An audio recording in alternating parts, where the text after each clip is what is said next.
আসসালামু আলাইকুম। Stock analyst বিডির YouTube channel এবং ফেসবুক পেজে আজকের ভিডিওতে স্বাগতম জানাই। আমাদের স্টক অ্যানালিস্ট বিডির 22,600 জন একটি পরিবার। অবশ্যই চ্যানেলটি সাবস্ক্রাইব করে রাখবেন যে কোনো আপডেট সবার আগে পেতে, এবং আমাদের ফেসবুক পেজটি অবশ্যই ফলো করে রাখবেন www.facebook.com/stockanalystbd1, এবং যে কোনো প্রয়োজনে আমাদের হোয়াটসঅ্যাপ করতে পারেন 019290229117 এই নাম্বারে। আজকে 19শে এপ্রিল, সপ্তাহের প্রথম কর্মদিবস ছিল এবং এই সপ্তাহে আরো 4 কর্মদিবস রয়েছে ইনশাল্লাহ। আজকে আমরা ঢাকা স্টক এক্সচেঞ্জের সার্বিক বিষয় নিয়ে কথা বলবো। আজকে রবিবার, ব্ল্যাক সানডে ছিল, তবে আমরা যেরকম মাইনাস এক্সপেক্ট করেছিলাম সেটা হয়নি। 9 পয়েন্টের বেশি কারেকশন হয়েছে এবং 123টা কোম্পানির দাম বেড়েছে, 208টি কোম্পানির দাম কমেছে। লেনদেন অনেক ভালো, 819 কোটি টাকা। এবং গত সপ্তাহে কিন্তু আমরা বৃহস্পতিবারে দেখেছি লেনদেন 806 কোটি টাকা ছিল, সেখানে কিন্তু লেনদেন বেড়েছে, 800+ লেনদেন রয়েছে এই মুহূর্তে, যেটা খুবই পজিটিভ একটা সাইন এই মার্কেটের জন্য আসলে।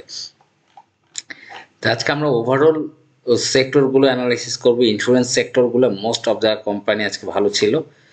39টা কোম্পানি আজকে প্রাইস আপ ছিল, মাত্র 4টা কোম্পানি ডাউন ছিল। এরপর টেক্সটাইল কিছু বেড়েছে, ইঞ্জিনিয়ারিং কিছু বেড়েছে, এবং কিছু কোম্পানি, খান ব্রাদার্স দেখেছেন বেশ কারেকশন হয়েছে, একমি পেস্টিসাইডস কারেকশন হয়েছে। তা আমরা আজকে কিছু ইম্পর্টেন্ট স্টক নিয়ে কথা বলবো, স্মার্ট মানি স্টকগুলো, এবং কোনগুলো আমি বলেছিলাম আপনাদেরকে যে ভালো করার পসিবিলিটি রয়েছে। তার আগে আমরা দেখব আমাদের সূচকের অবস্থান। এই মুহূর্তে আমি একটা সাইডওয়েজ মুভমেন্টে কিন্তু সূচকটা অবস্থান করছে, দেখতে পাচ্ছেন এখানে আপস অ্যান্ড ডাউনস করছে, এবং সার্বিক পরিস্থিতিতে আমাদের সূচক এই মুহূর্তে, সূচকের যে সাপোর্ট জোন 5,228, আর সূচকের বর্তমান যে অবস্থান 5,247, সাপোর্টের কাছাকাছি অবস্থান করছে, এবং রেজিস্ট্যান্স আমরা দেখতে পাচ্ছি 5,283। তার মানে 5,200 ঘরে কিন্তু আপস অ্যান্ড ডাউনস করছে এই মুহূর্তে সূচক। এবং আমরা ইন্ডেক্স মুভার যে স্টকগুলো, সিটি ব্যাংক ভালো করেছে, এশিয়াটিক ল্যাব, রানার auto, PTL, techno truck, power grid ভালো করেছে। আর অপরদিকে মাইনাস কন্ট্রিবিউশনে গ্রামীণ ফোন, রবি, ইসলামী ব্যাংক, তারপরে এসিআই, এগুলো কিন্তু আমাদের ছিল। যাই হোক, আজকে আমরা টপ গেইনার লিস্টটা একটু আলোচনা করি। টপ গেইনারে রানার অটো নিয়ে যদি প্রথমে আমি একটু বলি, রানার অটো কিন্তু এখন আমরা যে উইকলি চার্টে কিন্তু একটা মানে ব্রেকআউট সিচুয়েশনে অবস্থান করছে, দেখতে পাচ্ছেন। এবং আমাদের এই 46 টাকা কিন্তু ক্রস করলে ব্রেকআউট হবে, এবং এই ব্রেকআউট হওয়ার পরে সে কতটুকু যাবে সেটা যদি আমরা প্রিভিয়াস দেখি, এটা ফ্লোর প্রাইস 48 টাকায় একটু যেতে পারে। তবে রানার অটো কেন দাম বাড়ছে, একটা মানে স্পেসিফিক পার্টি কিন্তু এটা নিয়ে প্লে করছে, এবং আমাদেরকে বুঝতে হবে রানার অটোর কিন্তু একটা 50 লাখ শেয়ারের সেল আছে। শেয়ার বাজারে ম্যাক্সিমাম কোম্পানি যখন কোনো প্রাতিষ্ঠানিক সেল আসে, বড় 50 লাখ, 1 কোটি বা বড় একটা ভলিউমের সেল আসে, তখন কিন্তু তারা কি করে, সেই শেয়ারটার একটা প্রাইস আপ করে, ব্রেকআউট করে বা প্রাইস বাড়ায় কিন্তু সেল করে, প্রাইস কমায় সেল করে না। এটা আপনাদেরকে মাথায় রাখতে হবে। এই জন্য এই যে ব্রেকআউট সিচুয়েশন, এইখানে আমি মনে করব রিস্কি, কারণ 50 লাখ শেয়ারের একটা সেল আছে, এবং এই সেলটা করার জন্য কিন্তু প্রাইসটা আপ করাবে, এবং আমাদেরকে সচেতন থাকতে হবে যে এটা আমি কেন বাই দিব। এখানে কিন্তু 50 লাখ শেয়ার একটা সেল আছে, আর সেল যখন করে পার্টিরা তখন শেয়ারের দাম বাড়ায় নেয়, এটা মাথায় রাখতে হবে। জনতা ইন্স্যুরেন্স, এইটাও কিন্তু রিস্কি জোনে চলে গিয়েছে একটা, এবং উইকলি ব্রেকআউট করার, এবং উইকলি আমরা চার্টে দেখতে পাচ্ছি 35 টাকাকে ব্রেকআউট করেছে, এবং একটা feeding zone, hand over zone কিন্তু 38 টাকা লেভেলে, 38-39 টাকা লেভেলে। এটাও খুব রিস্কি। এবং অপরদিকে জনতা ইন্স্যুরেন্স হল্ট হওয়ার পরে আরো কিছু ইন্স্যুরেন্স মুভমেন্টে আসছে, তার মধ্যে সোনার বাংলা ইন্স্যুরেন্স রয়েছে। প্রাইম টেক্সটাইল, এটা কিন্তু পার্টি আপস অ্যান্ড ডাউনস করছে, 19-20 টাকা জোনে নিতে পারছে না, 22 টাকার উপরে। পার্টিটা উইক মনে হচ্ছে, আমার কাছে খুব দুর্বল পার্টি মনে হচ্ছে। আগের বার নিতে পারেনি, এবার দেখা যাক 23 টাকা 30 পয়সা ব্রেকআউট করতে পারে কি না। যদিও ইপিএস টিপিএস অবস্থা খুবই খারাপ, কোম্পানির ইপিএস খুবই মাইনাস এটা। এবং এশিয়াটিক ল্যাব, এশিয়াটিক ল্যাবটা আমি আপনাদেরকে বলেছিলাম যে যে যে সকল কোম্পানিগুলো 60-70 থেকে টানা বাড়ে এবং বাড়ার পরে 91 স্থির হয়, আমরা একটা আপনাদের ভলিউম ক্যালকুলেশন একটা ফর্মুলা আপনাদেরকে শিখিয়েছিলাম যে 60-70 থেকে টানা বাড়বে এবং 91-এ গিয়ে স্থির হবে, 91-এ গিয়ে স্থির হবে। এই শেয়ারগুলো কেনাটা নিরাপদ। কেন নিরাপদ? এই যে লং একটা র্যালি তৈরি করে আসছে, 91-এ স্থির হয়েছে, তার মানে ও 100 টাচ করবেই, 100 টাচ করবেই, যেটা আমি ড্যাফোডিল দেখিয়েছি। এই এশিয়াটিক আগামীকাল দেখবেন 100 হয়তো পড়ে যাবে, 100 টাচ করে পড়ে যেতে পারে, কিন্তু এটা হচ্ছে একটা ফর্মুলা। বা 60-70-50 থেকে টানা বেড়ে আস বেড়ে বেড়ে বেড়ে বেড়ে মানে বেড়ে বেড়ে আসছে, উপরে উঠছে, 91-এ এসে স্থির হয়েছে এবং সেখান থেকে কিন্তু সে 100 টাচ করবে, হয়তো 100 টাচ করে পড়ে যাবে, কারেকশন নেবে, আবার রিটেস্ট করে উঠবে, সেটা পরের বিষয়। কিন্তু এভাবে ড্যাফোডিল হয়েছে, এশিয়াটিক হচ্ছে। তো এই সকল স্টকগুলোতে এই পজিশনটা নিরাপদ। কেন নিরাপদ? কারণ সে এমন একটা সিচুয়েশন পার করে আসছে যে যে করে হোক সামনে তাকে 10 টাকা বাড়তেই হবে। এইটা একটা গেল। তো এটা জাস্ট এশিয়াটিক দেখলেন, অন্য কোনো স্টক যদি এরকম পান সেখানে এন্ট্রি নিতে পারেন, সমস্যা নাই, প্রবলেম হবে না। আমি আপনাদেরকে আরেকটা স্টক নিয়ে কথা বলতে চাচ্ছি, অলটেক্স। অলটেক্স নিয়ে কথা বলতে যাচ্ছি।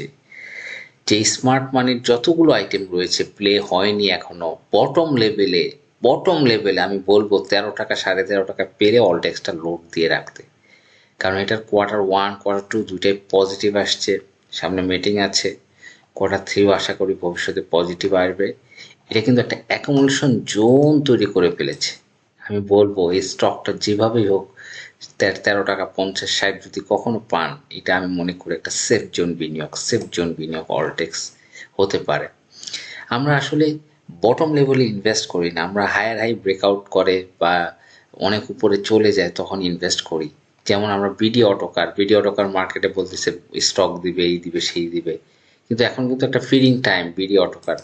দেখেন বিডি অটোকারটা আমরা মূলত 125-30 টাকা বলছি, এই যে দেখেন কত উপরে উঠছে, ওঠার পরে এই ধরনের দুইটা রেড ক্যান্ডেল, তার মানে এরপরে মার্কেটে গুজব ছড়ানো তো কিছু না, এটা তো পড়বে, আলটিমেটলি সে কারেকশনে যাবে, ফুললি কারেকশনে চলে যাবে।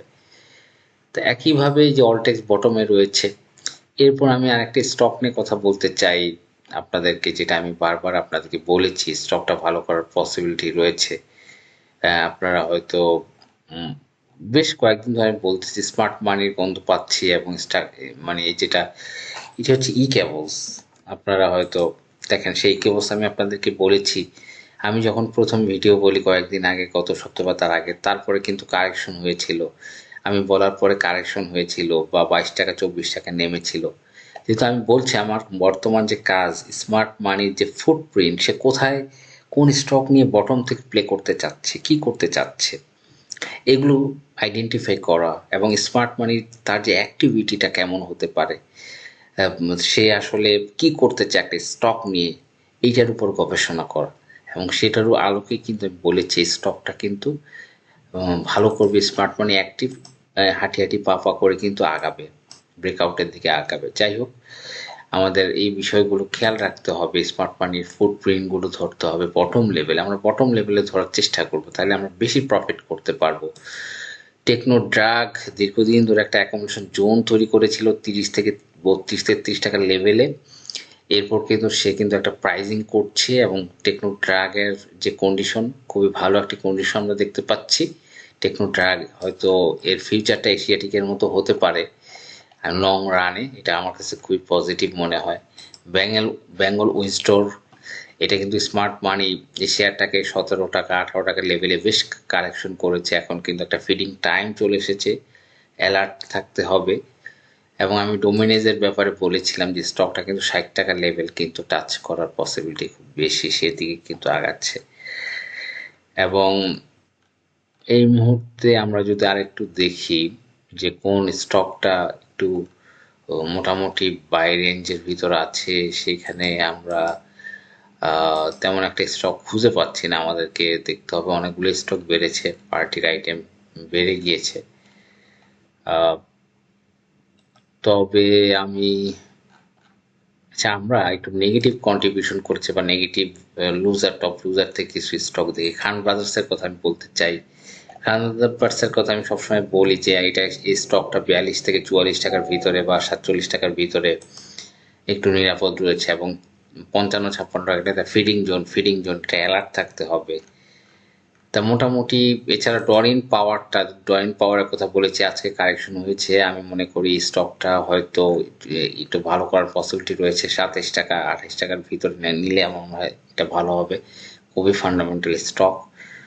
এবং আরেকটি স্টক নিয়ে কথা বলতে চাচ্ছি, ডেসকোটা কিন্তু পরপর দুইটাই ইপিএস ভালো এসেছে, কোয়ার্টার 3 ভালো আসতে পারে, এটা একটু নজর রাখতে হবে। ডেসকোটা আমি মনে করি নজর রাখা উচিত, এটা খুবই ভালো, সাপোর্ট জোনের কাছাকাছি আছে। এরপরে পেনিনসুলা কিন্তু এবারই ফাটাফাটি পেস আসার পসিবিলিটি রয়েছে। যারা আমার ইউটিউবার বন্ধু রয়েছেন, আমি বলবো পেনিনসুলাটা কালেক্ট করার জন্য 20 টাকা, 20 টাকা, 20.5 টাকা এই লেভেলে, কারণ পেনিনসুলাটা খুবই ভালো হওয়ার পসিবিলিটি রয়েছে এবং তারা কিন্তু প্রফিটে আছে, এবং মার্কেট কারেকশন হয়তো কালকেই ঘুরে যেতে পারে পেনিনসুলা। আমি ভালো ভালো স্টকগুলো যেগুলো ইপিএস ভালো আসতে পারে সেই স্টকগুলো দেখে কিন্তু সাজেস্ট করছি আপনাদেরকে। যাই হোক, যারা আমাদের হোয়াটসঅ্যাপ গ্রুপে অ্যাড হবেন 0192902291 এই নাম্বারে, আমাদের পেমেন্ট হচ্ছে 1400 টাকা আগামী মাসের 31 তারিখ পর্যন্ত। এবং যারা বেসিক ফান্ডামেন্টাল টেকনিক্যাল ক্লাসগুলো করতে যাচ্ছেন, আমরা পোর্টফোলিও কীভাবে সাজাবো বা কোন কোন আইটেমে পার্টি আছে, কীভাবে ধরবেন, ভলিউম ক্যালকুলেশনের উপর ক্লাসটা, এবং হট অ্যানালাইসিস, এটা কিন্তু আমরা শিখবো, ফান্ডামেন্টাল অ্যানালাইসিস এবং টেকনিক্যালি আমরা ক্যান্ডেলস্টিক প্যাটার্ন, তারপরে হচ্ছে নেটিং, মোস্ট ইম্পর্টেন্ট, তারপর হচ্ছে শেয়ার কিনে লসে থেকেও কীভাবে নেটিং করে লাভ করবেন সেই বিষয়ে, ছাড়া কোনো স্টক হল্ট হওয়ার যে লক্ষণ, কী লক্ষণে একটা হল্ট হতে পারে, এগুলো নিয়ে কথা বলবো। যারা অ্যাটেন্ড করবেন, আমাদের 1 মে থেকে ক্লাস শুরু হবে, চলবে 11 বা 10 মে পর্যন্ত, রাত 9টা থেকে 10:30 বা 11টা পর্যন্ত, এবং রেকর্ডিং করা হবে ক্লাসগুলো। যারা দেখবেন না, পরবর্তীতে রেকর্ডিংটা আপনাদেরকে দিয়ে দেওয়া হবে। তা ভালো থাকবেন, যারা জয়েন করবেন অবশ্যই নক করবেন। আসসালামু আলাইকুম।